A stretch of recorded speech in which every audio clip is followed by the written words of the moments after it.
Nĩgĩcanjama kĩrĩa kĩreyumĩririe thutha wa Daniel Kimani gwĩkinyia kĩrabu-inĩ gĩkĩ akiuga arĩ na marũa ma igoti ma gũkĩramata.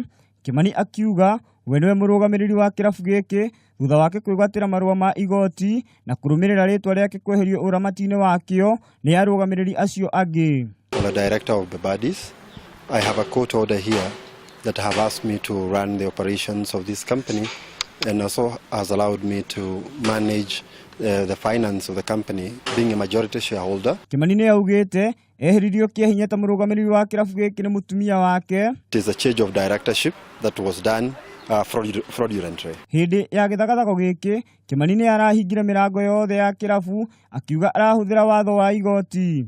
I'll go back to the courts because the rule of law must prevail and probably hopefully I'll get justice there. I'm not giving up.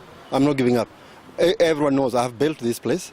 I've built this place. Everyone knows how it was before and how it is now. Thengia wa gũkorwo na watho ũcio, borithi nĩ iraregire kũũtĩa, akĩũria mũnene wa borithi aingĩrĩre ndeto ĩyo. Handũ-inĩ ha Kameme TV, njĩtagwo Ngigĩ wa Kinyanjui.